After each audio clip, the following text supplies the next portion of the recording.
अर्थ संग्रह।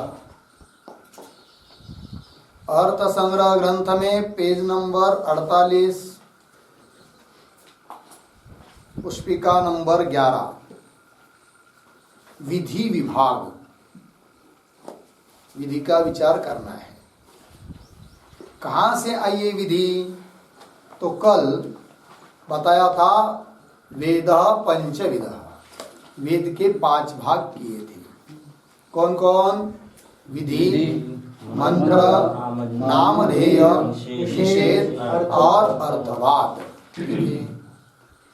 अर्थात समस्त वेद, संपूर्ण वेद क्रिया का ही प्रतिपादन करने वाला है, किंतु इस 5 रूप से क्रिया का प्रतिपादन करता है वेद, इसलिए 5 भाग किया है कि नहीं? कौन वो 5 भाग है? किन 5 रूप से वो वेद कर्म का प्रतिपादन करता है? तो वो 5 भाग बताए, विधि, मंत्र, नामधेय, निषेध, अर्थवाद। तो उनमें जो पहला विधि, तो उसका विचार आप कर रहे, किसको कहेंगे विधि? तो देखिए, तो विधि का विचार करेंगे। यहां तक जो विचार हुआ, इसके पहले तो पहले अध्याय का विचार समाप्त हुआ। जैमिनी कार का जो ग्रंथ है, जैमिनी ऋषि का जो ग्रंथ है, 12 अध्यायात्मक, 12 अध्याय में 12 अध्यायात्मक जो ग्रंथ है, उसमें प्रवेश करने के लिए अर्थ संग्रह हम लोग पढ़ रहे हैं। अर्थात अर्थ संग्रह का नाम भी इसी प्रकार से दिया था। क्या क्या किया था? क्या बताया था? अर्थानाम 12 अध्याय प्रतिपादितानाम विषयाः, ठीक है ना?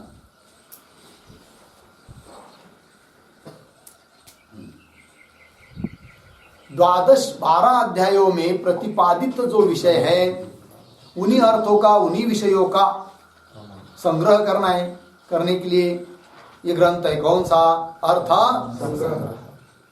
तो पहले अध्याय का विचार हुआ। यहां से आगे दूसरे अध्याय में जो विचार बताया है, उसका विचार कर रहे अर्थ संग्रहकार। ठीक है जी। तो विधि के कुछ भेद होते हैं, विधि के कुछ प्रकार होते हैं। क्या प्रकार होते हैं विधि के? तो अलग अलग दृष्टि से अलग अलग भेद होते हैं विधि के। तो लिखिए आप लोग, विधि के प्रकार 3 प्रकार है। नंबर 1, मुख्य विधि।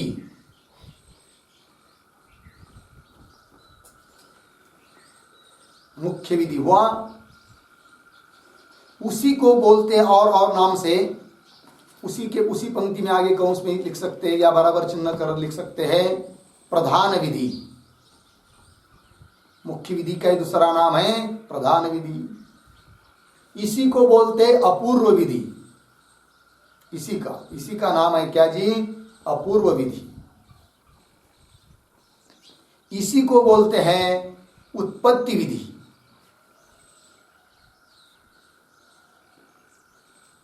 उत्पत्ति विधि हो गया। तो क्या हुआ? मुख्य विधि अर्थात प्रधान विधि, अर्थात अपूर्व विधि, अर्थात उत्पत्ति विधि हो गया। ये पहला प्रकार हुआ। ये तो पर्यायवाची शब्द बता दिया। अब दूसरी विधि लिखिए, गुण विधि। गुण विधि। और तीसरी है विशिष्ट विधि।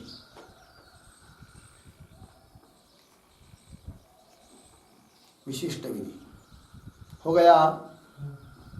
तीन प्रकार हुए। अब नीचे आप लोग लिख सकते हैं प्रकारांतरेण विधि विभाग।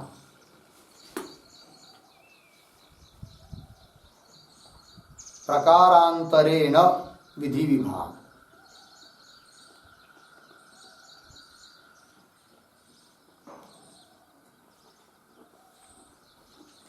मतलब क्या?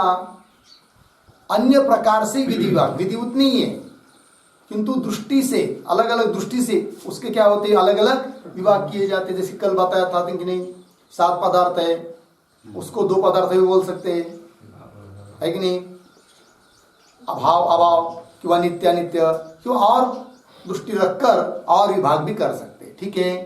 उसी प्रकार यहाँ पर अन्य प्रकार से विधि का विभाग लिख रहे हैं। तो लिखिए नंबर 1, 3 विधि इसमें भी। नंबर 1 अपूर्व विधि, नंबर 2 नियम विधि,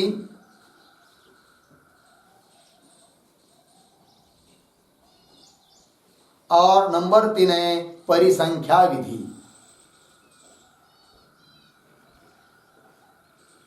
अपूर्व विधि, नियम विधि और परिसंख्या विधि हो गया। अब नीचे लिखिए अर्थ संग्रह कार्य के दृष्टि से विधि विभाग।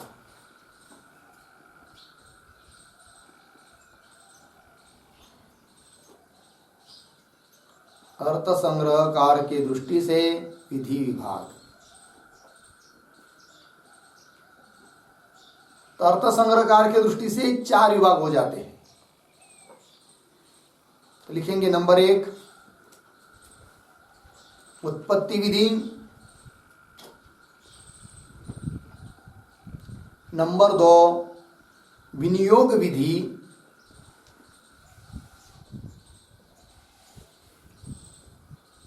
हो गया ना। उत्पत्ति विधि पहली हुई, विनियोग विधि दूसरी, तीसरी अधिकार विधि,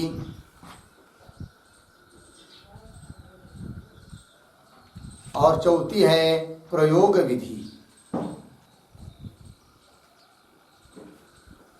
अधिकार विधि के बाद प्रयोग विधि चौथी हुई।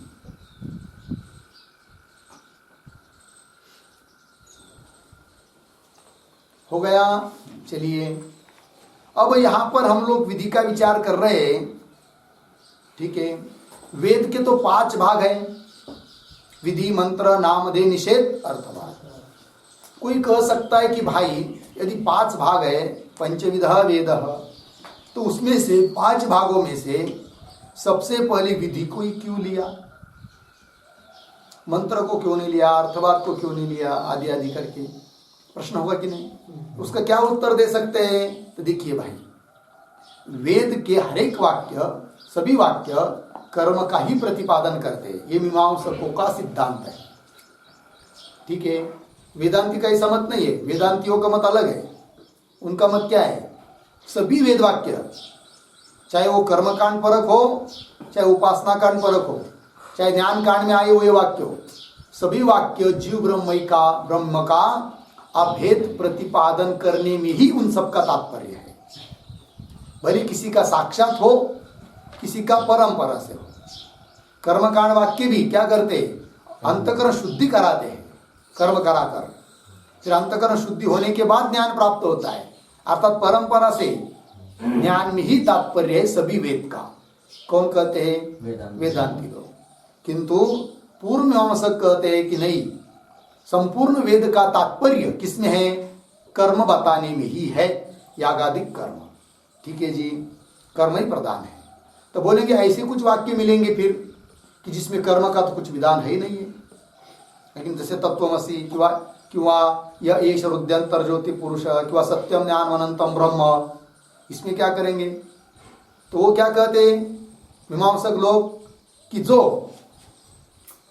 करता है जीव, उसके स्वरूप के बोधक कुछ वाक्य है और कुछ ईश्वर के स्वरूप के बोधक है कि नहीं? जो करने वाला है उसको तो उसका स्वरूप पता होना चाहिए ना, इसीलिए वो वाक्य है।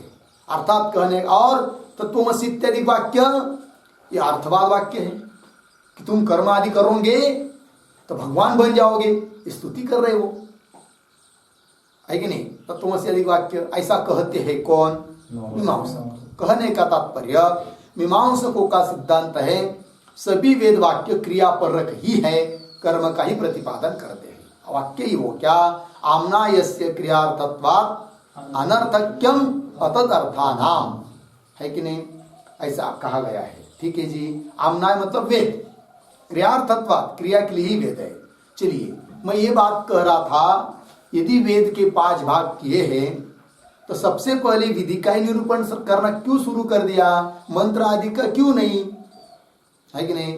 तो बात ये हो रही थी कि सभी वेद के मंत्र, सभी वेद के वाक्य कर्म का ही प्रतिपादन करते हैं, किंतु उन वेद वाक्यों में से कुछ वेद वाक्य ऐसे हैं कि साक्षात कर्म का प्रतिपादन करते हैं, और कुछ वेद वाक्य ऐसे हैं कि साक्षात कर्म का प्रतिपादन नहीं करते। फिर बाकी जो मंत्र है कि नहीं, आगे वाले मंत्र, निषेध, अर्थवाद और नामधेय, ये जो वाक्य है, ये जो विभाग है, ये साक्षात कर्म का प्रतिपादन नहीं करते हैं।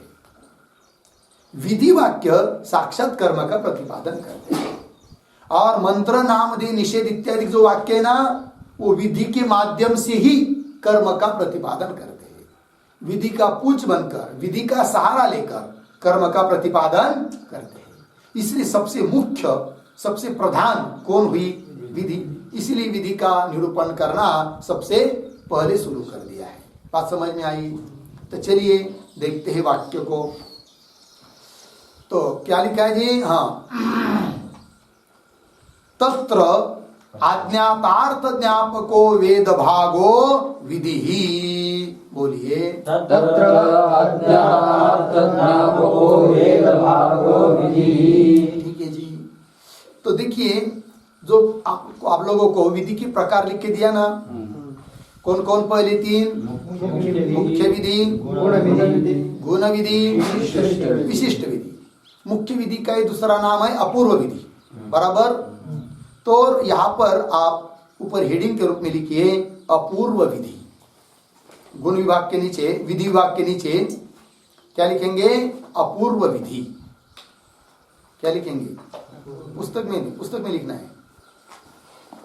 विधि विभाग जो चल रहा है ना, अभी जो हम लोगों ने पंक्ति पढ़ी, उसके ऊपर क्या लिखेंगे? अपूर्व विधि।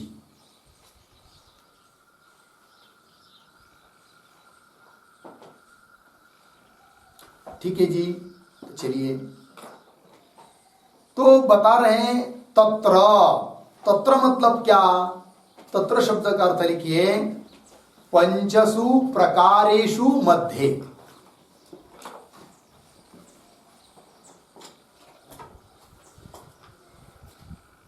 पंचसु प्रकारेषु मध्ये। ठीक है जी। उन 5 प्रकारों के बीच में, जो 5 प्रकार हुए हैं ना, हाँ, उसके बीच में विधि बता रहे। विधि क्या है करके? अज्ञातार्थ ज्ञापको वेद भाग विधि। वेद भाग, वेद भाग वेदस्य अंश।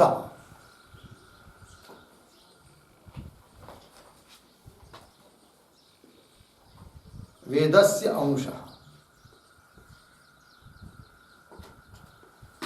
ठीक। वेद के उस अंश को, वेद के उस भाग को विधि कहते हैं। कौन सा? वो अज्ञातार्थ ज्ञापक। क्या लिखा है जी? अज्ञातार्थ ज्ञापक। मतलब क्या? जो जिस चीज का हम लोगों को पता नहीं है, ऐसे चीज का ज्ञान करा देने वाला जो वेद का वाक्य, उसको कहेंगे क्या? विधि। समझ में आया क्या जी? जिस अर्थ का, जिस बात का हम लोगों को पता नहीं है, उस बात को बताने वाला जो वेद का वाक्य, उसका क्या नाम हो जाएगा? विधि। वही लिखाना, अज्ञातार्थ ज्ञापक। अज्ञात अर्थ का ज्ञान कराने वाला जो वेद का भाग, उसको कहेंगे क्या? विधि। तो ये जो लिखा है अज्ञातार्थ ज्ञापक, इसका विग्रह लिख लीजिए। अज्ञातश्चासौ अर्थश्च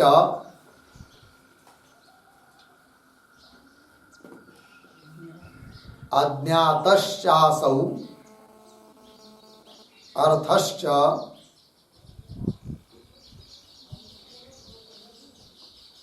अज्ञातश्चासौ अर्थश्च अज्ञातार्थ बराबर अप्राप्तार्थ अप्राप्तार्थ अर्धविराम तस्य ज्ञापक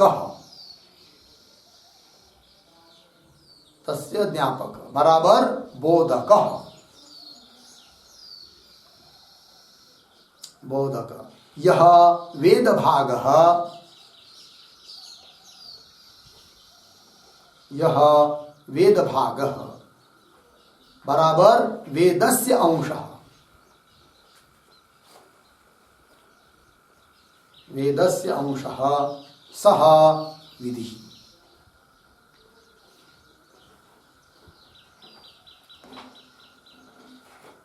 सह विधि समझ में आया। चलिए भाई अज्ञातश्चासौ अर्थश्च अज्ञातार्थ अर्थ अज्ञात ऐसा जो अर्थ अर्थ मतलब वही आगादिक जो कि हम लोगों को क्या नहीं है ज्ञात नहीं है। अज्ञातश्चासौ अर्थश्च अज्ञातार्थ अप्राप्तार्थ तस्य ज्ञापक उसका ज्ञान कराने वाला बोधक ज्ञान कराने वाला जो वेद का भाग उसको कहते क्या विधि। ठीक है तो विधि का लक्षण बन गया। फिर क्या हुआ अज्ञातार्थ ज्ञापक दूसरे शब्द में लिखिए अज्ञातार्थ ज्ञापकत्वं विधेहे लक्षणम् अज्ञातार्थ ज्ञापकत्वं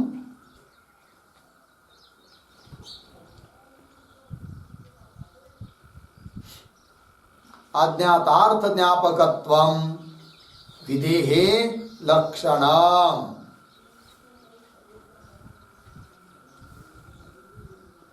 हो गया ना जी। अज्ञात अर्थ का ज्ञान कराने वाला जो वाक्य वही क्या है जी विधि बराबर। अब एक प्रश्न आता है या समस्या आती है क्या कि समझ लीजिए अज्ञात वस्तु का ज्ञान करा दिया उतने मात्र से आदमी उस अज्ञात अर्थ में प्रवृत्त हो जाता है क्या। ध्यान दीजिए क्या जी अज्ञात अर्थ है पता नहीं है ऐसे अर्थ और उसका ज्ञान करा दिया किसी ने या विधि ने उतने मात्र से आदमी उस कार्य में उस अज्ञात अर्थ में प्रवृत्त हो जाता है क्या नहीं होता है नहीं। तब विधि का क्या फल हुआ प्रयोजन कुछ नहीं क्योंकि विधि किसको कहेंगे बताया था प्रवर्तना प्रवृत्ति। यदि वो विधि व्यक्ति को उस यागादि में अज्ञातार्थ में प्रवृत्त कराएगी तब वो सफल है काम किए। नहीं तो केवल अज्ञातार्थ का ज्ञान करा दिया और उसमें कोई प्रवृत्त हो ही नहीं रहा है तो विधि का क्या फायदा। समझ में आया। और केवल अज्ञातार्थ का ज्ञान किसी ने करा दिया तो उतने मात्र से आदमी उस कार्य में प्रवृत्त होता नहीं। उदाहरण व्यवहार में भी ऐसे ही है कि नहीं। समझ लीजिए किसी ने कह दिया क्या भाई जो जिस चीज का हम लोगों को ज्ञान नहीं है ऐसे अज्ञात अर्थ बता दिया। क्या बता दिया कि जाओ भाई वो रुई के जंगल में सीताफल पक गए है कह दिया। हमको पता नहीं था पके है या नहीं है कह दिया उतने मात्र से हम लाने के लिए जाएंगे क्या नहीं कहना पड़ेगा। लाने के लिए आप जा सकते हो कोई वहां रोकने वाला नहीं है तब हम जाएंगे। ठीक है कि नहीं।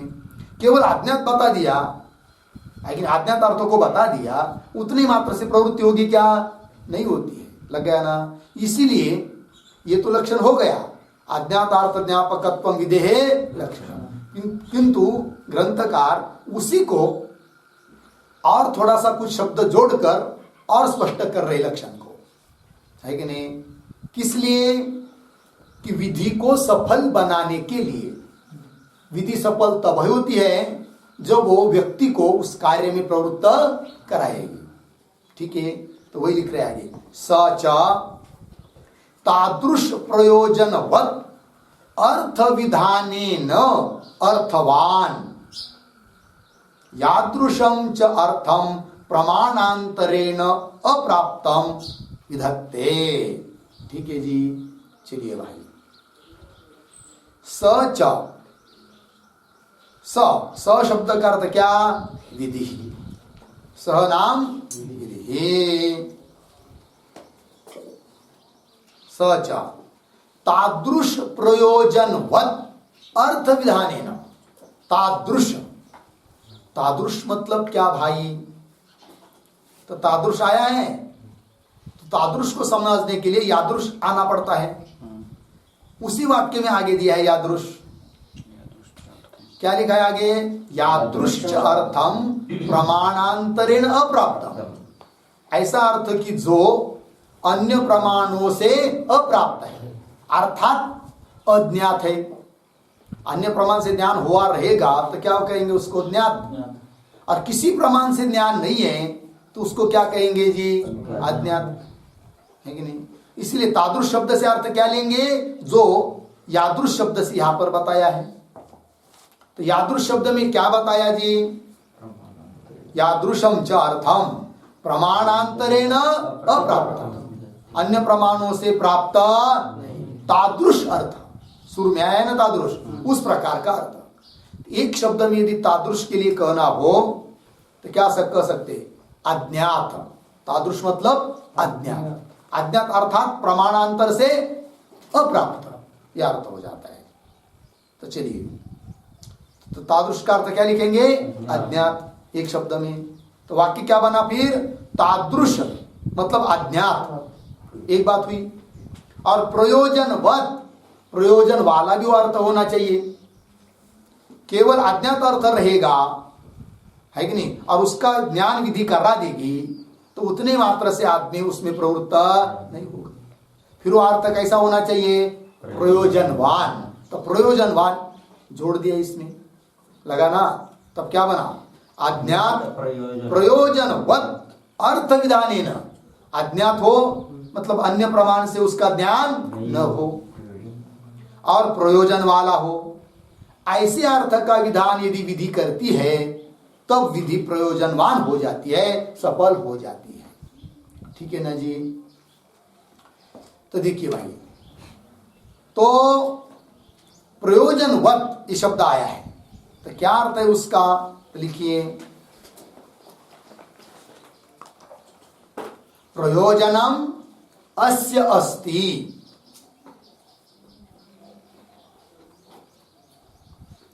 प्रयोजनम अस्य अस्ति इति प्रयोजनवान।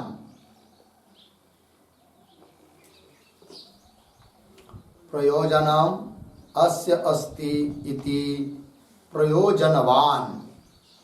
अर्धविराम। प्रयोजनवांश्च असौ। प्रयोजनवांश्च असौ अर्थश्च। अर्थश्च प्रयोजनवद अर्थः। प्रयोजनवद अर्थः। अर्धविराम। तादृशश्चासौ। तादृशश्चासौ प्रयोजनवद अर्थश्च। प्रयोजनवद अर्थश्च तादृश प्रयोजनवद अर्थः।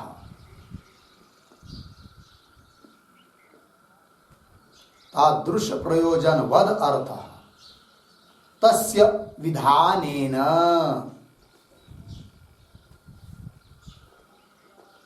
तस्य विधानेन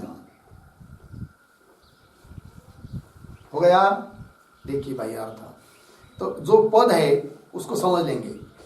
क्या पद आया पुस्तक में? तादृश प्रयोजनवद अर्थ आया ना, अर्थ विधानेन। इतना एक बड़ा पद है तो उसका विग्रह लिख दिया। पहले प्रयोजन शब्द पर कर दिया क्या? प्रयोजनम अस्य अस्तीति प्रयोजनवान, जिसका प्रयोजन होता है उसको कहेंगे क्या? प्रयोजनवान। कौन वो? अर्थ। तो वही अर्थ को जोड़ दिया बाद में, प्रयोजनवांश्च असौ अर्थश्च, प्रयोजनवान च असौ अर्थः, मतलब प्रयोजन वाला ऐसा जो अर्थ। ठीक है ना? तो प्रयोजनवान ये किसका विशेषण बना? अर्थ का। अर्थ मतलब कौन? वही यागादि अर्थ, यज्ञादि। कैसा होना चाहिए वो? प्रयोजनवान। ठीक है जी।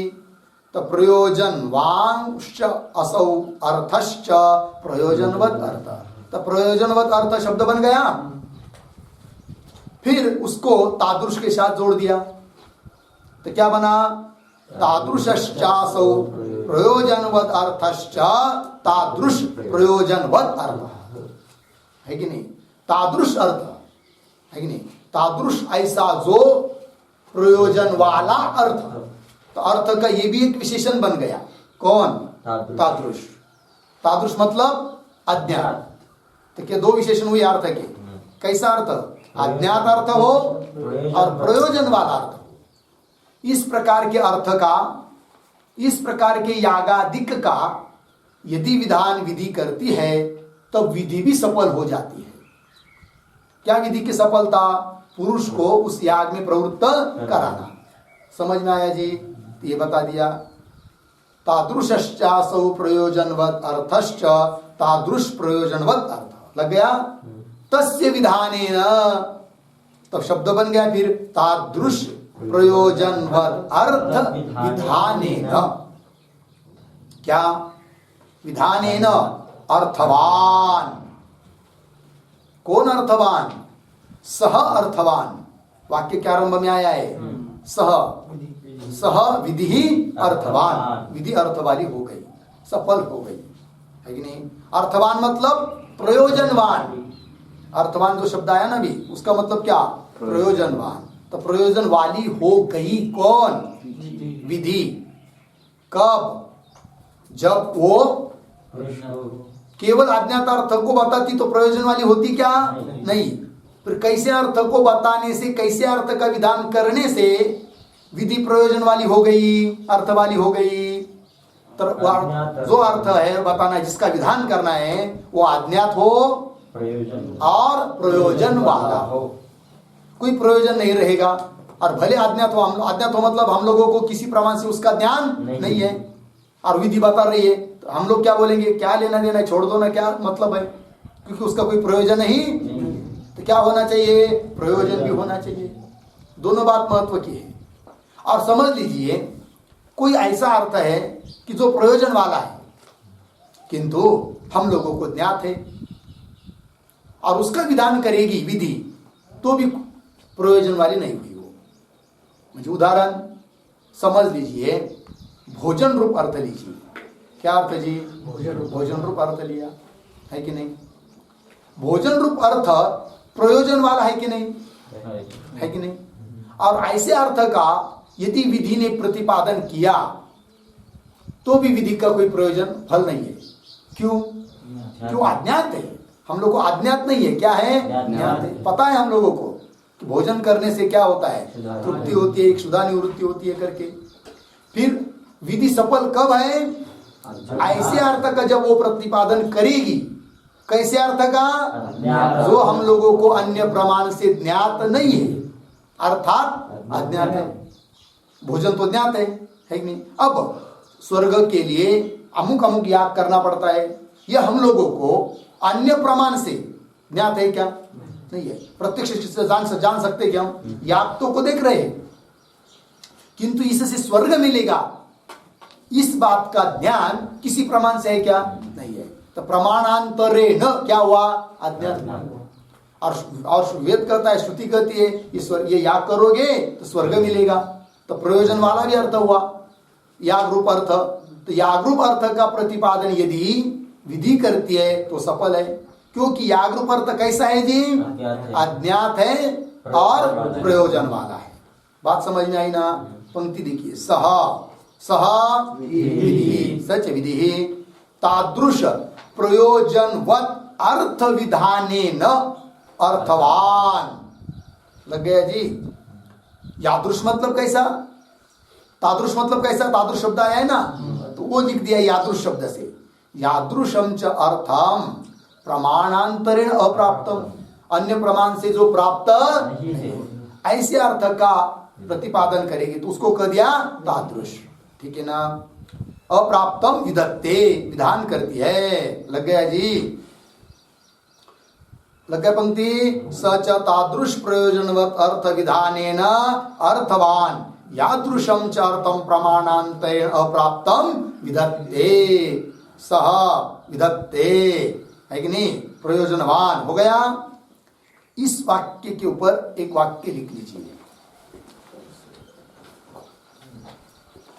उस वाक्य के ऊपर मतलब पुस्तक में उस वाक्य के ऊपर लिखना ऐसा अर्थ नहीं, उस वाक्य के संदर्भ में इस वाक्य को स्पष्ट करने के लिए लिखते हैं।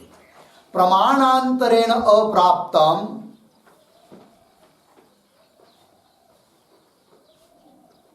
प्रमाणांतरेण अप्राप्तम प्रयोजनवंतम च अर्थम, प्रयोजनवंतम च अर्थम विदधानः विधिः, विदधानो विधिः, विदधानो विधिः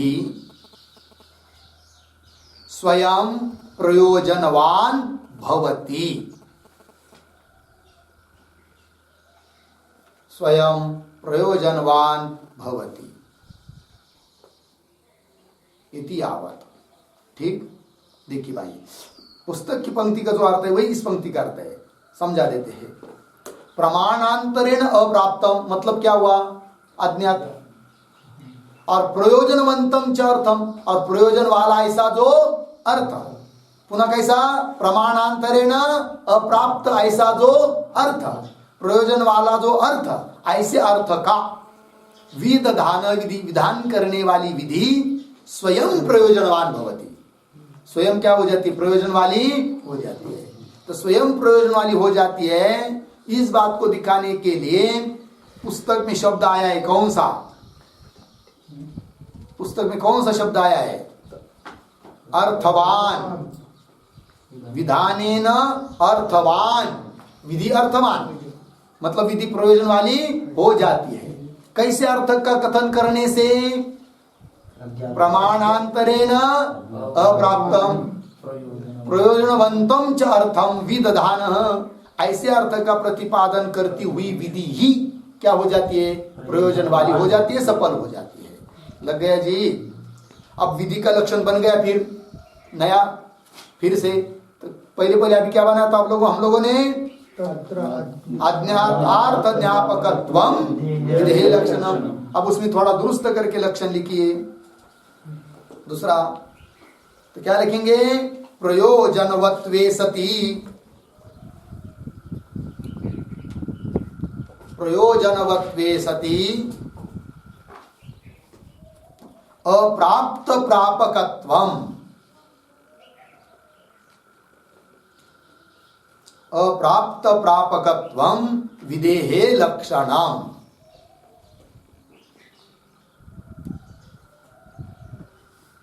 विधेहे लक्षणम हो गया। क्या क्या, प्रयोजनवत्वे सति अप्राप्त प्रापकत्वम विधेहे लक्षणम। ठीक है ना जी। प्रयोजनवत्वे, प्रयोजन वाला अर्थ होता हुआ, अप्राप्त ऐसे अर्थ का प्रापक, प्राप्त कराने वाली जो विधि है, जो वाक्य वेद का, उसको ही कहते हैं क्या, लग गया पंक्ति। अब उदाहरण दे रहे ग्रंथकार, तो उदाहरण से समझते हैं। हो गया ना। चलिए भाई, यथा अग्निहोत्रम जुहुयात् स्वर्ग कामः इति विधि मानांतरेण अप्राप्तम स्वर्ग प्रयोजनवत् होमम विधत्ते। ठीक है, देखिए भाई उदाहरण दिया, वाक्य वेद का कौन सा? अग्निहोत्रम जुहुयात स्वर्ग कामः, जिसको स्वर्ग की कामना है, स्वर्ग की इच्छा है, वो क्या करे? अग्निहोत्र नाम का याग करे। लग गया जी। अब यहां पर हम लोगों को पता था क्या? इतना ही पता है क्या? स्वर्ग तो चाहिए, किंतु कैसा प्राप्त करे? किसी भी प्रमाण से ज्ञान नहीं हो सकता है। साधन का अनुमान, उपमान, अर्थापत्ति, अनुपलब्धि है कि नहीं? वेद बता रहा है इसलिए हम लोग मानते हैं। तो क्या हुआ फिर? अग्निहोत्र रूप अर्थ अज्ञात हुआ। और प्रयोजन वाला, क्या प्रयोजन उसका? स्वर्ग। इसीलिए ये जो वाक्य है वो कौन सा वाक्य हुआ? विधि वाक्य। क्यों? कि इस वाक्य के द्वारा किसका प्रतिपादन हुआ? अज्ञात अर्थ का और प्रयोजन वाले अर्थ का, याग का, अग्निहोत्र का प्रतिपादन हुआ। इसलिए अग्निहोत्रम जुहुयात स्वर्ग कामः, ये कौन सा वाक्य हुआ? विधि वाक्य हुआ। इतनी बात समझ में आई ना? तो चलिए, अग्निहोत्रम जुहुयात स्वर्ग काम इति विधि ही मानांतरेण अप्राप्तम लिखा है ना? तो मानांतरेण अप्राप्तम मतलब क्या? लिख लीजिए उसका अर्थ। प्रकृत वाक्यम परित्यज्य,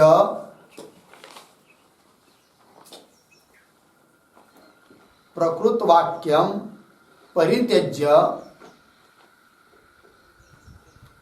इतर प्रमाणेन,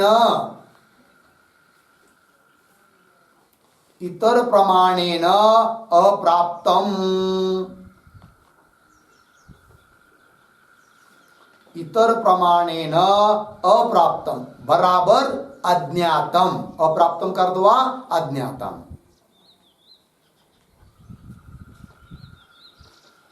हुआ पूर्ण विराम। अग्निहोत्र होमे कृते सति, अग्निहोत्र होमे कृते सति स्वर्गः भवति, स्वर्गः भवति इति अज्ञातम अर्थः। स्वर्गः भवति इति अज्ञातम इत्यर्थः। हो गया जी? चलिए भाई, तो मानांतरेण अप्राप्तम, मान मतलब प्रमाण, तो उसका अर्थ लिख दिया। फिर अभी क्या लिखा?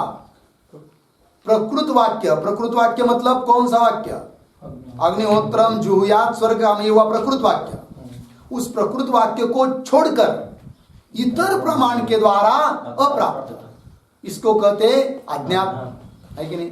अप्राप्त, अप्राप्त मतलब क्या हुआ? अज्ञात। तो वही हुआ विधि मानांतरेण अप्राप्तम। क्या? स्वर्ग प्रयोजनवत होमम विधत्ते, स्वर्ग रूप प्रयोजन वाले होम का विधान कर रहा है कि नहीं? विधत्ते, कह विधत्ते अग्निहोत्रम जुहुयात स्वर्ग कामः इति विधि ही, पुस्तक में जो आया है इति विधि ही विधत्ते। अग्निहोत्रम जुहुयात स्वर्ग काम, यह विधि विधान कर रही है। किसका विधान कर रही है भाई? मानांतरेण अप्राप्तम स्वर्ग प्रयोजनवत होम। तो मुख्य वाक्य क्या हुआ? अग्निहोत्रम जुहुयात स्वर्ग काम इति विधि विधत्ते। कम विधत्ते, किसका विधान कर रही है? होमम विधत्ते। तो क्या हुआ? अग्निहोत्रम जुहुयात स्वर्ग कामः इति विधि होमम विधत्ते। लग गया कि दृशम होमम विधत्ते अग्निहोत्रम जुहुयात स्वर्ग काम इति विधि, अग्निहोत्रम जुहुयात स्वर्ग काम इति विधि मानांतरेण अप्राप्तम स्वर्ग प्रयोजनवत होमम विधत्ते। अतः अर्थ वाली हो गई, सफल हो गई विधि। लग गया ना जी? हाँ, तो स्वर्ग प्रयोजनवत एक शब्द आया है, लिखते उसका अर्थ स्वर्गः प्रयोजनम यस्य,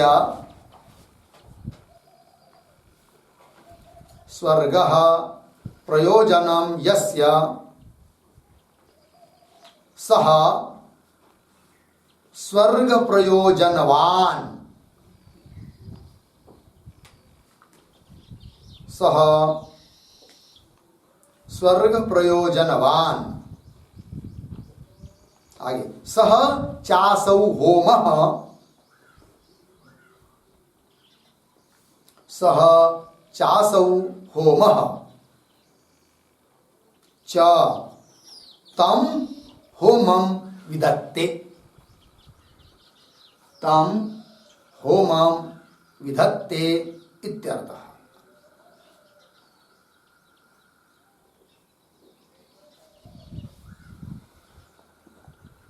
हो गया जी, लगे पंक्ति। शब्द क्या था? स्वर्ग प्रयोजनवत होमम, तो उसका स्पष्टीकरण कर दिया। स्वर्ग प्रयोजनम यस्य, स्वर्ग है प्रयोजन जिसका, सह स्वर्ग प्रयोजनवान, वो कौन है? होम ही है, इसलिए होम के साथ साथ अभेद कर दिया कर्मधारय समास करके। स्वर्ग प्रयोजनवान स हुआ, स चास होम, ऐसा ही है वो कौन? होम। होम अलग है और स्वर्ग प्रयोजन वाला कोई दूसरा है, ये बात नहीं। जो स्वर्ग प्रयोजन वाला है वही क्या है? होम। स्वर्ग प्रयोजनवान है कि नहीं? स चास होम है कि नहीं? ताम होमम स्वर्ग प्रयोजनवत होमम विधत्ते, विधान कर रही है। ठीक है जी, लगे इतना पंक्ति? ये विधि हो गई। अब बोलेंगे भाई अग्निहोत्र किसको कहते हैं? अग्निहोत्र शब्द का क्या अर्थ होता है?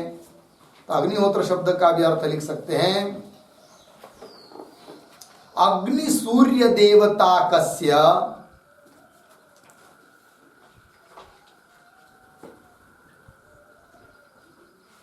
अग्नि सूर्य देवता कस्य सायं प्रातः कालयोः, सायं प्रातः कालयोः नियमेन अनुष्ठेयः, नियमेन अनुष्ठेयः कर्म विशेषः, कर्म विशेषः अग्निहोत्रम्,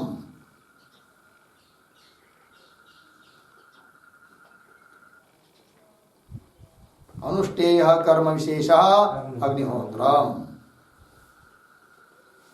ठीक, अर्थ देखिए, अग्नि सूर्य देवता कस्य, अग्नि और सूर्य यह है देवता जिसकी, ऐसा जो सायं प्रातः कालयो, सब सुबह और शाम को दो समय किया जाता है। सायं प्रातः कालयो हो नियमेन अनुष्ठेय, नियम से एक दिन भी उसमें क्या खाड़ा नहीं चलता है, लंघन नहीं चलता है, खंडन नहीं चलता है, नागा नहीं चलता है, रजा नहीं चलती है। समझ में आया? प्रतिदिन करना ही पड़ता है। ठीक है जी। पहले बहुत सारे लोग अग्निहोत्री लोग रहते थे, अब बहुत कम हो गए, कहीं कुछ कभी कभी कोई एक कदम मिलेगा अभी। ठीक है ना? चलिए, तो काल नियमेन अनुष्ठेय कर्म विशेष, नियम से अनुष्ठान किया जाने वाला जो कर्म विशेष, उसको कहते क्या? ठीक। और एक परिभाषा लिखिए, आग्नये हूयते, अग्नये हूयते येन, येन इति अग्निहोत्रम्, इति अग्निहोत्रम्। हो गया जी? अर्थ देखिए भाई, अग्नये हूयते, अग्नि में, अग्नि के लिए हवन किया जाता है। येन, येन कर्मणा, जिस कर्म के द्वारा, उस कर्म को कहते हैं क्या? अग्निहोत्रम। हो गया जी। चलिए, तो अग्निहोत्रम जुहुयात् स्वर्ग काम, ये विधि वाक्य हो गया। फिर विधि का लक्षण उसमें घटित हुआ। आगे चलते हैं, फिर बोलेंगे अग्निहोत्रम जुहुयात् स्वर्ग काम, इस वाक्य का अर्थ क्या होगा? तो अर्थ दे रहे, अग्निहोत्र होमेन स्वर्गम भावयेत् इति वाक्यार्थ बोध। क्या वाक्यार्थ बोध हुआ जी? अग्निहोत्र होमेन स्वर्गम भावयेत्, अग्निहोत्र होम के द्वारा स्वर्ग की भावना करे, प्राप्ति करे, ये वाक्य के अर्थ का क्या हुआ जी? बोध हुआ। ठीक है जी, लग गया अर्थ? हाँ। अब आगे क्या है? हाँ, अब और इस पर और एक कोई शंका कर सकता है। क्या कर सकता है भाई? कि बोलेंगे अप्राप्त अर्थ का विधान करता है वेद वाक्य, तो उसको कहेंगे क्या? विधि। अप्राप्त मतलब अज्ञात है कि नहीं? अब यहां पर अग्निहोत्र अज्ञात है कि नहीं? या याग कोई यज्ञ अन्य प्रमाण के द्वारा ज्ञान नहीं है उसका, यही तो अर्थ हुआ ना। उसका विधान कर रहे, कैसे ज्ञान नहीं है अन्य प्रमाण के द्वारा? प्रत्यक्ष हम लोग देख रहे कि यह यज्ञ चल रहा है कि नहीं? क्यों वहां दूर से देख रहे, तब वहां पर यज्ञ चल रहा है क्योंकि धुआं निकल रहा है यज्ञशाला में से, तो यज्ञ का ज्ञान हुआ कि नहीं? अन्य प्रमाण से तो अज्ञात कैसा हुआ? फिर ज्ञात हुआ ना। हमका और लक्षण क्या है? अज्ञात अर्थ का ज्ञापन कराने वाला जो वेद भाग, उसको कहते क्या? विधि। अब यहां कैसा करेंगे? तो उसका उत्तर है क्या? आप प्रत्यक्ष प्रमाण से जान रहे हो उस क्रिया को, यज्ञ को, अग्निहोत्र को जान रहे, किंतु ये अग्निहोत्र या ये याग स्वर्ग का साधन है, इस बात को प्रत्यक्ष प्रमाण से जान रहे क्या? नहीं, यही तो अज्ञात अर्थ है। और उसका प्रतिपादन कर रहा है कौन? वेद वाक्य। इसलिए विधि का लक्षण घटित हो जाता है। हो गया जी? बस आगे की जो विचार है उसका विचार हम लोग कल करेंगे। हो गया ना? ओम पूर्णमदः पूर्णमिदं पूर्णात् पूर्णमुदच्यते पूर्णस्य